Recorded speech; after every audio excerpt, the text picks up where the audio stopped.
Hello, everyone, and welcome back to another episode of Blame It on the Stars, where we give you an inside look to what's going on in the universe so you can blame your problems on the stars. It is Jade here. And it's Kara. And this week, Mercury enters Scorpio. But in case you missed it, last week we talked all about the last solar eclipse in Libra, as well as Jupiter stationing retrograde, which does technically happen this week. So if you want to know more about that, then definitely check out last week's episode before diving into this one. And just to give you a heads up, next week we will tell you everything that you need to know about the full moon in Aries and Venus in Sagittarius. And with that being said, let's get into the episode. So technically, before we talk about Mercury entering Scorpio, there is one outer planet transit that will happen this week that you should be paying attention to. This is going to be Pluto stationing direct in Capricorn, and this will happen on October 11th at 8:32 p.m. Eastern Standard Time. Per usual, the date and time are from the website astroseek.com. What you need to know. For the last time, Pluto, the planet of transformation, power, and rebirth, will station direct in the very disciplined and ambitious sign of Capricorn, meaning that for the last time in your life, most likely, this will be a time for you to really commit to deep transformative work regarding Capricorn themes like your work life and your goals and your ambitions. How this affects you. Now that Pluto is direct, you might start seeing results of your long-term goals and the final stages of any transformations that have been going on for you throughout this cycle. Pluto has been in Capricorn since 2008, so this has been a very long cycle. So as you are looking back and thinking about how this transit has affected you, and if you're familiar with your chart, checking what house Pluto's in, because those themes will tell you more about what this has meant for you. Do keep in mind that this is an outer planet transit, so it does affect us for a long time and also on a societal level, but you will, as mentioned before, experience some changes and transformation in your own personal life. So why this matters, as Kara just mentioned, we've been having Pluto in Capricorn for many, many years, since 2008. So outside of closing out this chapter of your life, Pluto in Capricorn does emphasize the importance of structure, discipline, and perseverance.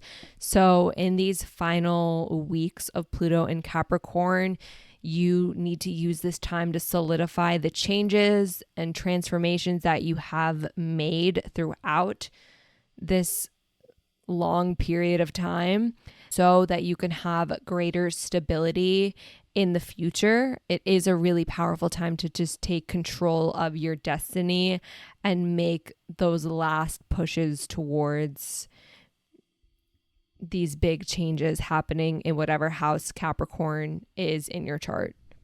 Something you might not know is that after Pluto leaves the sign of Capricorn, it will transition into Aquarius. This happens on November 19th at 3:30 p.m. Eastern Standard Time.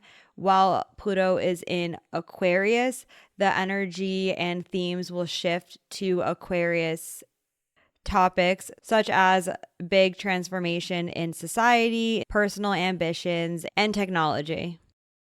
So the next thing that happens this week in the astrology is Mercury entering Scorpio. This will happen on October 13th at 3:24 p.m. Eastern Standard Time.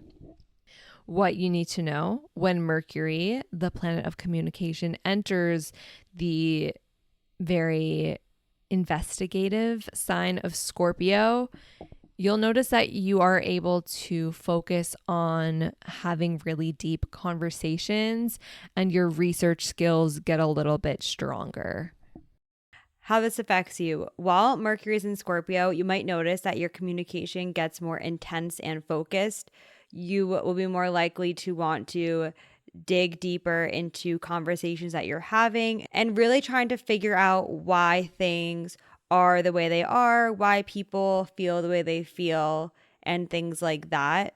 It's about exploring what's beneath the surface and not taking things at face value. This makes Mercury in Scorpio a really meaningful time for having discussions and self-reflection. So, why this matters? Scorpio's influence on Mercury is going to really enhance your ability to think critically and to have those deep conversations. This is a really good time to resolve any long-standing problems or issues that you have been going through, as you're able to better understand why that problem might exist and be able to think a little bit more, as we were saying earlier, critically about how to solve these problems outside of personal issues. If you are at work and feel that you need to do a lot of work that's going to require you to be very thorough in your analysis and to do some research and some digging, this will be a good transit for getting that deep work done. Something you might not know is that Mercury in Scorpio can enhance your intuition, helping you be more in tune with the things that are going on with people and situations that you're experiencing. This can help you to see through the surface, to really uncover and understand what's going on. So, if around this time you feel like there's something going on and you want to figure it out, this transit would definitely help you to do just that.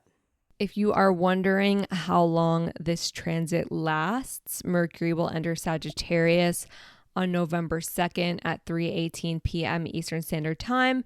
So you have between October 13th and November 2nd to experience Mercury in Scorpio. And per usual, certain signs will be more affected than others. The signs that are most affected will be Scorpio, Taurus, Leo, and Aquarius placements. By placements, we mean Sun, Moon, Rising, Mercury, Venus, or Mars placements only. Now, there are some key dates you're going to want to pay attention to. These are the aspects that Mercury will make while it moves through Scorpio. The first is on October 22nd. Mercury will trine Saturn, making this a good day to make plans for the future. This is also a really good day for being organized, like creating templates for yourself at work to use in the future, doing any of that type of work up front that will benefit you in the long run, since Saturn is a very future focused planet. And then on October 30th, Mercury will be opposite Uranus. This opposition will definitely bring about sudden insights and potential surprises. On this day, you can expect to rethink old ideas or to try something new. If you have any plans for Halloween, you can definitely expect to be spontaneous or for your plans to take an unexpected turn. Speaking of Halloween, on October 31st, Mercury will trine Neptune, which is going to enhance your intuition and your creative side. So if you are not spending the day doing Halloween activities, this could be a day for things like meditation, journaling, or anything that allows you to connect to your spiritual or creative side, which is great for last minute Halloween costumes as well. And lastly, on November 2nd, Mercury will be trine Mars and sextile Pluto. These aspects are going to really enhance and bring a lot of energy into your thinking and communication. You might feel more motivation to make decisions, whether that be in your personal life, projects, or at work. This could also be a good time to journal or have meaningful conversations with those around you. And that is it for this week's episode. Next week, we'll be talking all about the full moon in Aries as well as Venus entering Sagittarius. So if you want to know more about that, then wherever you're listening to this podcast, make sure you're subscribed with the notifications turned on so you don't miss when we post next week. But until then, that is all for now, and we'll see you all next Monday.